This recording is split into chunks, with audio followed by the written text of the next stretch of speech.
I was going to wait until this evening when we were done racing to talk about insider trading, but there's a lot going on there, and I just thought that while it was fresh in my mind, and I didn't want to dilute it with what went on or what is hopefully going to go on tonight, I wanted to take a couple of minutes just to talk to one of my partners. I could have made this video just for insider trading, but I think this time of year in particular,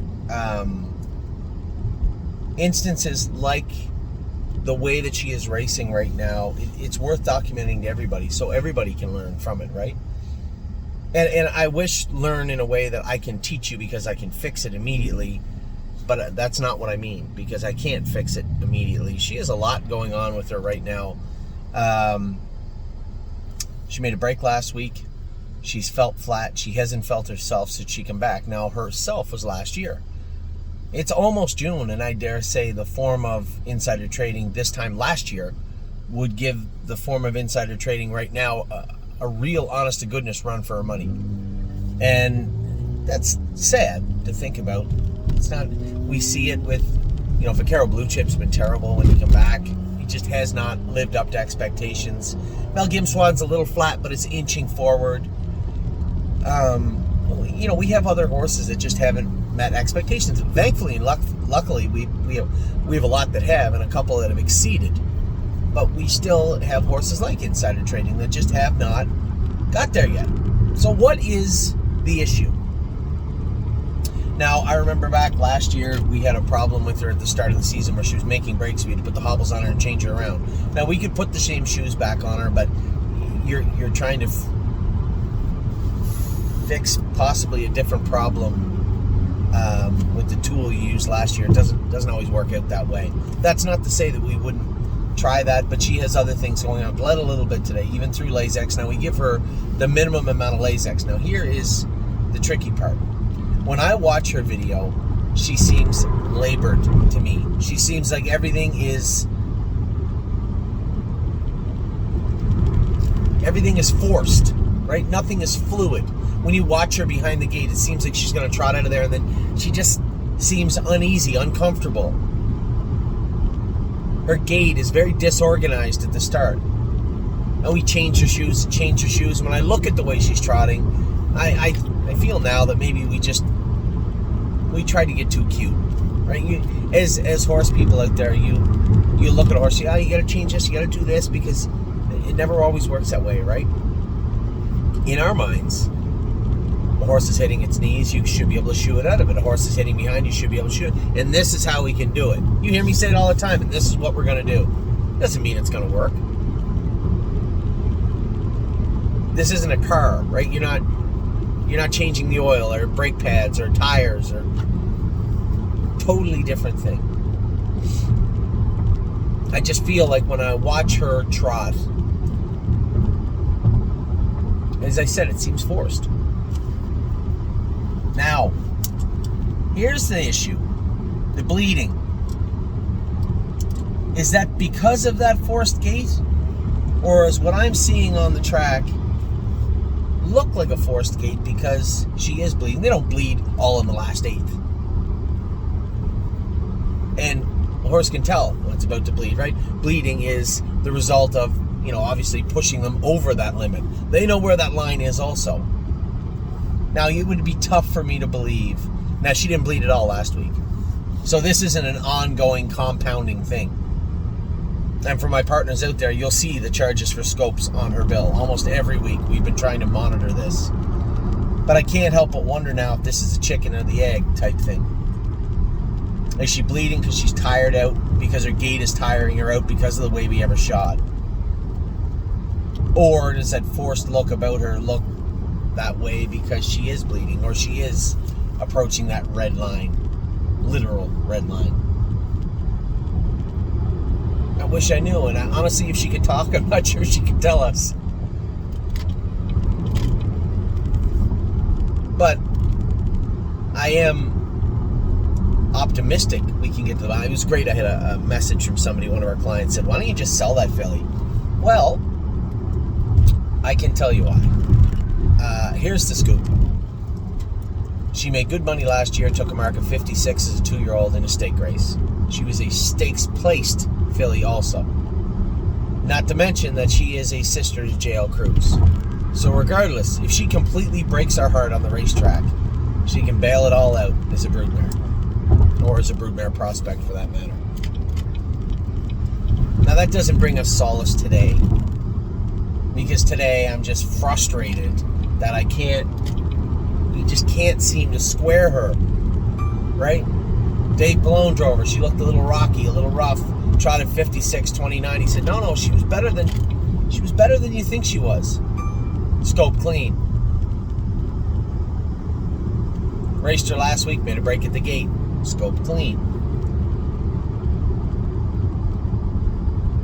And now today, we kept her trotting. I didn't check the line. It was 57 apiece. But a fair amount of blood. Enough blood that if it wasn't there, you could make the argument she trot 54, 55. Of that, I'm certain. There's a lot of blood. So we need to up the dosage. But I think, you get a healthy filly. I think the shoeing has more to it than not. I believe she is forced. I believe her shoeing is too much for her. I believe she's a frail filly with a shoeing change that is geared for maybe a much stronger, bigger horse. This is the exact shoeing change that Drebin has trained well in. Now, he hasn't raced, but he trained well in. This is the exact same, similar to what Gypsy Hill has on. And the difference that we made in him is tremendous. Here's a horse that was hot, making breaks and angry. And now he's very subdued and quiet. His gait is much more fluid. He's trotting good. He's just becoming a better horse. Same shoes that are on Insider Trading. Interferes a little bit behind, touches a knee. Same type of storyline. I just don't think she's a big, strong enough horse, a big enough or strong enough horse to sustain those shoes. She's got bars on behind. I think that's a problem. Flip-flops up front, I think she's slipping.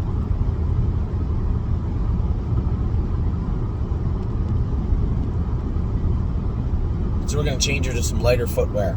But we can't race her next week. Not when she bled like that. You got to give her a week to get over it. Put her on antibiotics. Maybe give her a little shot of dexamethasone. I don't know how Tim and the vet are going to treat her, but back when we trained, it was a little DMSO on the day you found the blood. DMSO, a little cortisone. Let her cool down for a couple of days. And then, and put her on antibiotics, because sometimes when you have blood in there, it can cause a little infection also. So that's generally, used to be anyway, the norm. We'll treat her up, change her shoes back around again, and she's going to have to skip next week. Now, I know my partners don't want to hear this. I know Marco and a number of Joe and a number of my partners are out there saying, man, it's got to be something we can do. We're trying. Nothing's going to make her perfect overnight. And there may be trainers out there saying, I bet you I could. Well, that's good. You don't have her. So I don't want to tell you. I think we do a pretty good job, and I'm certainly not going to... I might be angry, I might be frustrated, but I'm not going to say you should have been able to fix this. I've gone over every scenario with this filly. We've changed her shoes a number of times. We've trained her a number of times. We've done a lot. We just aren't there yet. But the beauty of racing is it always gives you an opportunity to do better. And, in regards to staking, saying, we're missing thought she was a stake filly. Now she can't even do the Stallion Series. You're missing all these stakes. Who cares? Because if she can't win, it's no different than the grassroots in Ontario or, the Kentucky races or Indiana or anywhere. If you can't compete, if you're not a true contender, who cares if you're missing races? Non-winners of 2 goes for what? $10,000 or $11,000. That's our focus. Let's try and get out of there. Let's try and get her moving out of there, because if she can't win there, she's no business being in the Stallion Series anyway. That's what we're going to do with Insider Trading. She won't race next week. She'll race the week after, and we're going to continue to try and get her back on track. 9 minutes and 40 seconds. You know what? It was worth it. It's a very, very complicated situation. Much like Gypsy's was, and that's resolved itself. Hopefully we can have the same conclusion with Insider Trading sooner than later. So I'm going to let you go. Now, as I said, I'm going to post this to our clients, but I wanted to post it, or post it to the Insider Trading Group, but I wanted to post it to our clients also because you're going to see a number of these storylines exactly the same, 2- and 3-year-olds. Just can't quite get over that hump. We are working diligently to get any of our horses through any hurdles or over any humps, around any corners, so we can get them all to the best form of themselves. So that's that. Hopefully we'll have some good luck tonight with Sweeney, Irresistible Sun, and our boy Gypsy Hill. If Gypsy is on his game tonight, I'm probably going to let him sail out of there. Irresistible Sun, probably going to let him sail out of there too a little bit. I don't want to stress him too much. Both those are nice colts, and I don't want to jeopardize their stake season for we're in the final. We got a couple of seconds. I don't have to blast them into oblivion just to make a couple extra dollars, because there's a couple of tough customers in there waiting for them tonight anyway. Sweeney is the most interesting one for me tonight. Very interested to see what our boy Sweeney does tonight. Anyway, talk to you all soon. Have a wonderful day, and I hope you have a wonderful night. Take care.